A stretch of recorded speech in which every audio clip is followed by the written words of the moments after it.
Rosa 738 Multimedias presenta El silencio que partió el mundo. Crónicas secretas de cuando el cielo se inclinó.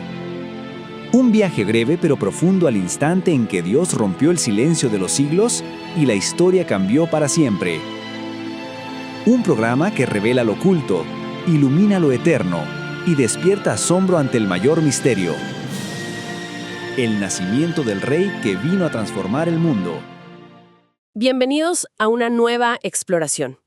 Hoy vamos a meternos de lleno en un texto que, la verdad, toma una de las historias más conocidas del mundo y le quita todas las capas de barniz, de sentimentalismo. Sí. Tenemos un capítulo del libro El silencio que partió el mundo, de Patricio Molina Rodríguez, que se enfoca justo en la noche del nacimiento de Jesús. Un momento clave. Y creo que la misión aquí es clara. Vamos a intentar dejar de lado la postal navideña, ¿no? Esa imagen serena y casi mágica que todos tenemos en la cabeza. Claro. Para entender lo que el autor describe como una realidad mucho más cruda, humana, y por eso mismo teológicamente explosiva. Totalmente. El autor nos invita a hacer un ejercicio de honestidad. Nos pide que imaginemos la escena sin los villancicos de fondo, sin las luces de colores. Ajá. Y lo que queda es un evento brutalmente real. Y es en esa realidad, en ese desamparo, donde el texto encuentra el verdadero corazón del misterio. Vamos a analizar cómo lo más terrenal y lo más eterno chocaron en un espacio, pues, pensado para animales. Bueno, entremos en materia, porque el libro arranca con fuerza. Describe la escena no como una pintura renacentista, sino como una situación de crisis. Uf, ¿sí? Nos pinta una noche fría, un olor a paja, a animales y una pareja de adolescentes lejos de casa, a punto de enfrentar solos el primer parto de ella. Así es. El primer punto que el autor destroza es la idea de un parto indoloro, etéreo. Claro, el texto es enfático en que María experimentó un parto real, con la sangre, el sudor, el dolor y el riesgo que implicaba en el siglo I. No hay nada en las fuentes bíblicas que sugiera que fue un evento mágico o que ella estuvo exenta del sufrimiento físico. O sea que para que su hijo fuera verdaderamente humano, su nacimiento tenía que serlo también. Exacto, en toda su violenta y agotadora normalidad. Y el contexto que describe lo hace todo aún más precario. Belén no era un pueblito tranquilo esa noche. Estaba colapsado por el censo romano. Absolutamente. Me imagino las calles llenas de gente, el ruido, la imposibilidad de encontrar un lugar digno. El autor subraya que, en esa multitud, una pareja de galileos desconocidos y sin dinero no eran prioridad para nadie. Cero.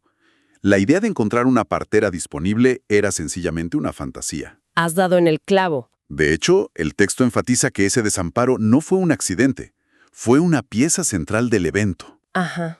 Y aquí es donde el rol de José se vuelve fascinante y completamente contracultural. En esa época, el parto era un asunto exclusivo de mujeres. Los hombres no entraban. No, se le consideraba impuros para el proceso. Se quedaban fuera. Las mujeres de la familia, de la comunidad, ellas rodeaban a la madre. Pero ellos no tenían a nadie. Exactamente. Estaban completamente solos. Por lo tanto, las únicas manos disponibles para ayudar a María eran las de José, un carpintero, no un médico. ¡Wow! Un hombre joven que, en contra de todas las normas de su cultura, tuvo que actuar como partero, como apoyo, como todo. Tuvo que recibir y limpiar a un niño que, según su fe, no era biológicamente suyo. La vulnerabilidad de ese momento. Extrema. El autor nos pide que imaginemos eso. Dos jóvenes en un lugar ajeno, dependiendo únicamente el uno del otro. Esto borra de un plumazo la imagen del pesebre tranquilo. Era una escena de supervivencia. Y es justo en medio de esa escena de supervivencia, de ese caos tan físico y humano, que el autor nos pide que sostengamos en la mente una idea paralela. Que parece casi imposible. Sí. Mientras todo esto ocurre en la Tierra, algo de escala cósmica está sucediendo. Esa es la gran paradoja que explora el capítulo. El concepto teológico es la encarnación, que el autor explica de una forma muy gráfica. A ver. La unión de dos naturalezas, una divina y una humana, en una sola persona. El libro nos dice que pensemos en esto. Mientras el cuerpo de María sufre las contracciones y el cuerpo del niño lucha por nacer, ¿Sí? el Logos eterno, la segunda persona de la Trinidad, no deja de sostener el universo, como dice el texto de origen en Hebreos. Espera, vamos a desglosar eso, porque es una idea abrumadora. El autor sugiere que mientras Jesús nacía como un bebé humano, su parte divina seguía, por así decirlo, en funciones cósmicas. Sí, y esa es la tensión central. No es que la divinidad se pusiera en pausa. Claro. El nacimiento no la anulaba, sino que la revelaba de la forma más inesperada posible. El autor usa una serie de contrastes brutales para que lo entendamos. Por ejemplo, Dice, el Dios que con su palabra abrió el mar rojo, ahora como un bebé abría el vientre de una mujer. El que formó a Adán del polvo de la tierra, ahora salía al mundo cubierto de la sangre y los fluidos de un parto humano. es que visto así, la idea de gloria se pone de cabeza. El libro insiste mucho en esto. La gloria de Dios se manifiesta en su humillación. Exacto. Esto choca con todo lo que nuestra cultura entiende por poder o éxito. Normalmente la gloria es una demostración de fuerza, no de debilidad. Y el autor argumenta que esa es precisamente la lógica del reino de Dios. Es una lógica invertida. Ajá. La verdadera fuerza no reside en la dominación, sino en el servicio, en el sacrificio. El poder más grande del universo, según esta visión, eligió hacerse impotente. El acto más pequeño, biológico y terrenal, se convirtió en el escenario del misterio más grande de la historia, No en un templo, no en un palacio. sino en la suciedad de un establo. Lo cual nos lleva a otro punto clave que trata el libro, las expectativas. El pueblo de Israel llevaba siglos esperando a su Mesías, pero la imagen que tenían en mente era muy, muy diferente. Completamente diferente.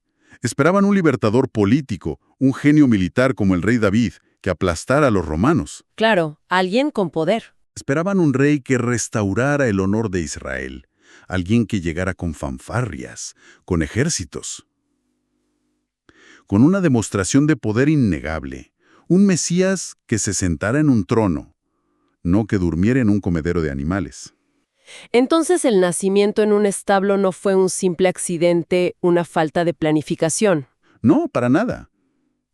El autor sostiene que fue una elección deliberada. El establo era el plan. Exactamente. El autor lo llama una declaración de principios. Dios no eligió la pobreza y la debilidad porque no hubiera otra opción. Las eligió como el método. Fue el primer acto de una revolución silenciosa. Justo. En lugar de venir a validar las estructuras de poder humanas, la riqueza, la fuerza militar, el estatus social, vino a demolerlas desde la base. ¿Y cómo explica el libro que la debilidad sea el motor de ese cambio? Sigue siendo muy contraintuitivo. Porque, según el argumento, el poder humano se basa en el orgullo, la competencia, la fuerza. El reino de Dios, en cambio, avanza con una humildad que desarla. Al elegir nacer así, el Mesías se identifica no con los poderosos, sino con los marginados, los olvidados, los que no tienen nada. El mensaje es claro desde el primer momento. La salvación no viene de los palacios de Roma o Jerusalén, sino de la periferia, del insignificante. Hay una frase del capítulo que dice, su primera respiración no fue registrada por los censores de Roma, sino por la eternidad. Es potentísima esa frase. Hay otra que se me quedó grabada, cuando describe el momento exacto del nacimiento. Dice que con el primer llanto del bebé, la eternidad irrumpió en el tiempo. Es que es el punto de quiebre de la historia. Ese llanto es crucial. El autor recalca que el Verbo eterno, la palabra de Dios, no fingió nacer, no apareció flotando en el aire. Nació de verdad. Nació de verdad. Saliendo del vientre de una mujer, con los pulmones llenos de líquido necesitando aire. Ese primer llanto es la prueba irrefutable de su humanidad total. Wow. El que habló y creó las galaxias ahora usaba la voz más débil y dependiente que existe, la de un recién nacido, para comunicar su necesidad. Ese llanto no era una contradicción de su gloria, era la proclamación de su gloria encarnada. Y luego está la descripción de las reacciones de José y María, que es quizá la parte más conmovedora. El autor nos pide que imaginemos a José, un hombre sencillo, temblando al sostener en sus brazos a quien su fe le decía que sostenía el universo entero. La escala de esa idea es casi demasiado para procesar. Es una imagen que te deja sin aliento. ¿Qué pudo pasar por su mente? El libro lo describe como el primer adorador humano, junto a María. Y el rol de ella es doble y sucede en un instante. El texto lo narra de forma preciosa. Ajá. Su primera acción como madre es abrazar, proteger y cuidar a su hijo. Su primera respuesta como creyente es adorar a su Dios, que ahora descansa en su pecho. En ese único abrazo se funden el amor más tierno y la reverencia más profunda. El autor también se detiene en los detalles, en los objetos, los pañales y el pesebre. Sí, y les da un peso simbólico enorme. Esos simples trozos de tela, los pañales, son un presagio de las vendas de lino con las que envolverán su cuerpo en la tumba. O sea, la primera vez que lo visten ya apunta a su muerte. Exacto. Y el pesebre, que no es más que un cajón donde comen los animales, se convierte en la primera cuna para aquel que más tarde se llamaría a sí mismo el pan de vida. Esos objetos humildes se cargan de un significado. Trascendente, totalmente. Cambia la imagen por completo. Ya no son solo detalles rústicos, son casi una profecía en sí mismos. Porque para ellos dos, para María y José, este no era solo el nacimiento de un bebé. Ellos eran los únicos en ese momento en todo el planeta que sabían, o al menos intuían lo que estaba pasando. Correcto, El autor dice que estaban viendo cumplirse promesas hechas miles de años antes. correcto. Pensemos en el peso de ese momento para ellos. En ese establo oscuro, estaban viendo materializarse profecías que se remontan al inicio de las Escrituras, en Génesis, La promesa de la simiente de la mujer. esa misma, o la profecía de Isaías de que una virgen concebiría y daría a luz un hijo llamado Emanuel, Dios con nosotros.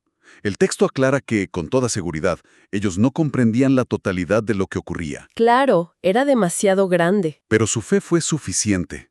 Fueron los primeros testigos. Fueron los primeros en aceptar esta realidad que desafiaba toda lógica. Ver al Rey del Universo durmiendo donde duermen los animales. Ver al Dios Altísimo, en la condición más baja y vulnerable imaginable. Es Y esa es la imagen con la que el capítulo cierra. La gloria no empezando en un trono, sino en un establo. La victoria definitiva no naciendo de la fuerza, sino de la más absoluta vulnerabilidad. La luz del mundo, como lo llamarían después, brillando por primera vez no en un templo, sino en el lugar más oscuro e inesperado. Después de recorrer este capítulo, la imagen que me queda en la cabeza es completamente diferente a la que tenía antes. Te creo. El autor logra su objetivo. No nos cuenta una historia para sentir nostalgia en Navidad, sino que nos presenta un evento que nos confronta directamente.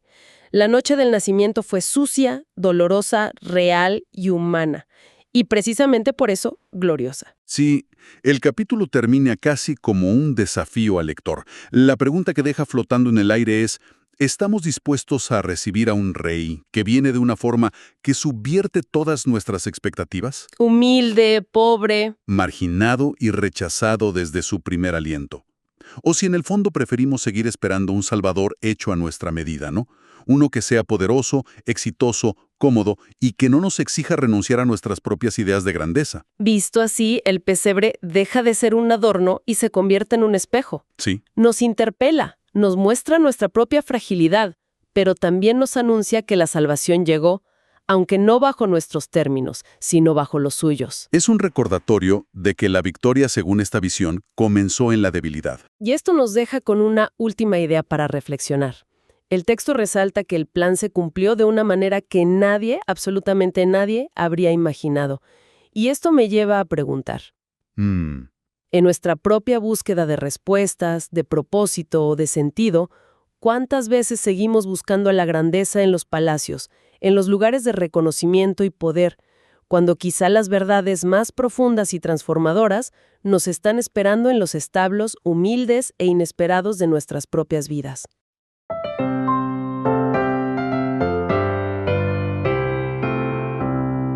Gozo del mundo es el Señor que viene a rescatar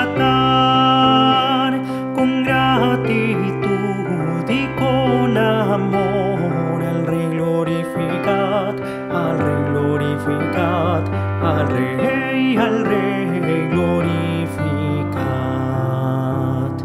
Viene al mundo a reinar con todo nos da perdón, consuelo, luz y paz al corazón, y paz al corazón, y paz al corazón. Que el mundo acepte a su Rey con gratitud y honor, que cumpla fiel y con fervor la ley de su Señor, la ley de su Señor, la ley de su Señor.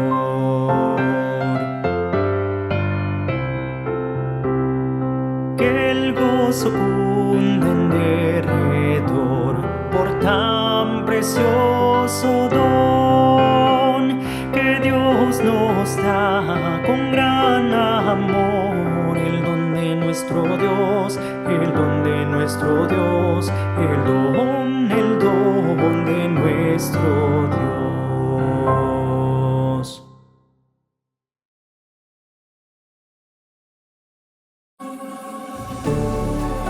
Estamos presentando El silencio que partió el mundo. Crónicas secretas de cuando el cielo se inclinó. A ver, ¿qué imagen se nos viene a la mente cuando pensamos en la primera Navidad? Seguro algo tierno, ¿verdad? Tranquilo, casi de postal. Bueno, hoy vamos a meternos en la otra cara de la historia, la realidad cruda, humana y al mismo tiempo divinamente gloriosa de esa noche. Todo esto basándonos en el increíble libro de Patricio Molina Rodríguez, El silencio que partió el mundo. Prepárense para ver Belén con otros ojos. La historia del nacimiento de Jesús casi siempre nos la cuentan con una dulzura que parece de otro mundo. Pero el autor nos lanza este desafío desde el principio. Esa noche no fue una de paz silenciosa y sin esfuerzo. Para nada. Fue una noche de dolor, de precariedad, de una realidad muy dura. Y es justamente ahí, en esa crudeza, donde está su verdadera gloria. Imaginen la escena por un momento. Belén no es ese pueblito tranquilo y dormido de las películas. ¿Qué va? Está a reventar de gente por el censo. Hace un frío que te cala hasta los huesos.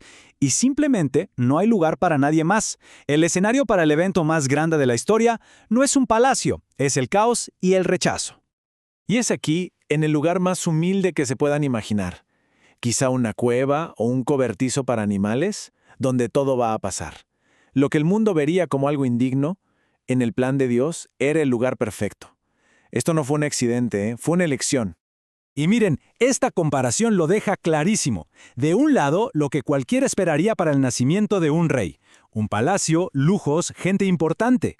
Y del otro, la realidad de María y José, un refugio de animales, ellos dos solos, con paja y mantos para abrigarse. Nada de lujos, nada de comodidad. Solo ellos en medio de la pobreza más absoluta.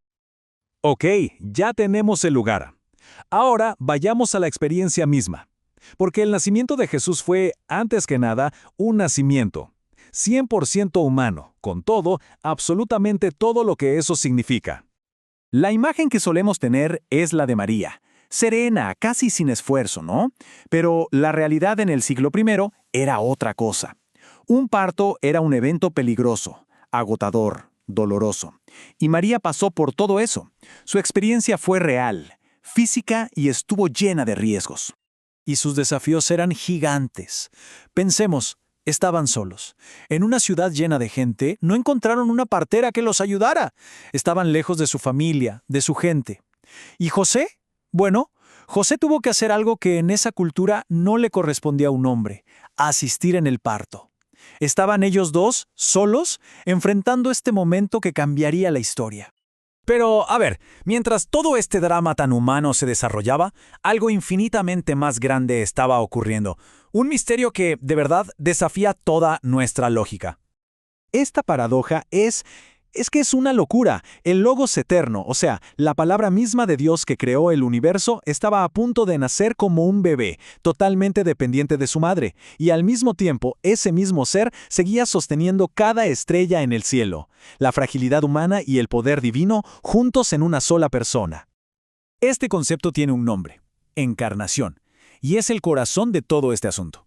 Ojo, no es que Dios se disfrazó de humano, no, es que se hizo verdaderamente humano sin dejar de ser plenamente Dios. Lo eterno entró en el tiempo. Así de increíble. ¡Uf! Esta frase es poderosísima. El nacimiento no le quitó ni un poquito de su gloria. Al contrario, la mostró de la forma más radicalmente humilde que existe. El Creador entrando a su creación de la manera más vulnerable posible, cubierto de la sangre y la fragilidad de un recién nacido. Y así llegamos al momento cumbre. La noche entera contuvo la respiración. La historia se puso en pausa, esperando un sonido. Un sonido que lo iba a cambiar absolutamente todo. En medio del dolor, del esfuerzo, del frío, nació el Hijo. Aquel que los profetas habían anunciado por siglos, el prometido. El esperado Rey, el Salvador de su pueblo, el Mesías. Y la verdad más profunda, la más asombrosa de todas, el Dios hecho carne. Ese primer llanto no fue un signo de debilidad, fue una proclamación, fue la prueba definitiva de que era completamente humano. El Verbo eterno, que con su voz creó galaxias, ahora usaba el llanto frágil de un bebé para anunciar que la salvación había llegado a la tierra. Pero a ver, este nacimiento tan humilde no es solo una historia bonita para contar en Navidad. No, nos presenta un desafío enorme sobre cómo entendemos el poder, la gloria y a Dios mismo. El punto clave es este. El pesebre nos muestra cómo es el reino de Dios, y es todo al revés de como lo pensamos. No empieza con ejércitos ni con poder, sino con un bebé indefenso. Dios elige la debilidad, la pobreza y la fragilidad para romper todos nuestros esquemas sobre lo que significa ser grande y poderoso. Y esto es clave, de verdad. El pesebre, ese comedero para animales, no fue una elección poética o simbólica, fue un acto de pura necesidad. Nos grita la extrema pobreza de la situación. El pan de vida fue puesto donde comían los animales, porque simplemente no había otro lugar. Y ese es el mensaje central. En el lugar más oscuro e impensado brilló la luz más grande. La verdadera victoria de Dios sobre todo lo malo no comenzó con una demostración de fuerza, sino en la vulnerabilidad total de un recién nacido. Y terminamos con esta pregunta que nos interpela a cada uno. La historia del nacimiento de Jesús nos confronta. ¿Estamos dispuestos a aceptar a un rey que viene así, en la humildad, en la debilidad, en lo sencillo? ¿O preferimos un Salvador más cómodo, más poderoso, uno diseñado a nuestra propia medida? El pesebre, como nos lo muestra el libro El silencio que partió el mundo, nos deja con esa reflexión. Gracias por acompañarnos en este viaje a través de El silencio que partió el mundo. Crónicas secretas de cuando el cielo se inclinó, donde exploramos el momento más asombroso de la historia, la encarnación del Salvador. Si deseas profundizar aún más en estas crónicas, puedes comunicarte directamente con el autor, Pastor Patricio Molina Rodríguez, para adquirir el libro en formato digital y continuar descubriendo los secretos y maravillas de aquel nacimiento que cambió el mundo para siempre. No dejes que esta historia permanezca solo en palabras. Déjala transformar tu corazón. Esta fue una producción de Rosas 738 Multimedias y una coproducción de Hypna Medios.